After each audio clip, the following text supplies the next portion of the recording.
Dalam memperingati Hari Pahlawan pada 10 November 2015, pemerintah Kota Palembang menggelar upacara bendera di pelataran Benteng Kuto Besak dan dihadiri seluruh SKPD di pemerintahan Kota Palembang.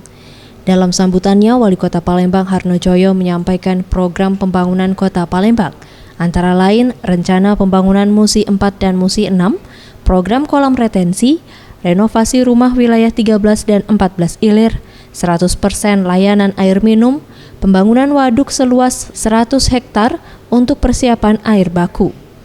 Dan ia berharap generasi muda sebagai penerus bangsa untuk ikut terlibat dalam pembangunan, khususnya pembangunan Kota Palembang. Pembangunan Musi 4, Musi 6, tahun 2016, LRT kereta ringan dari bandara sampai ke Jakabaring kita bangun.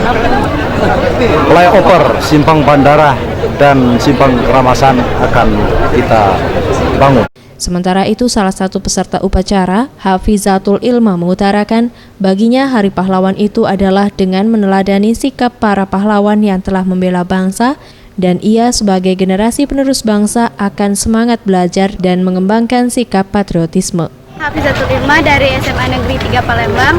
Menurut kami makna Hari Pahlawan adalah yaitu untuk mengenang para para pahlawan yang mendahului kita. Jevan Yudiarta, Ferry Jati Nugroho, Sriwijaya TV.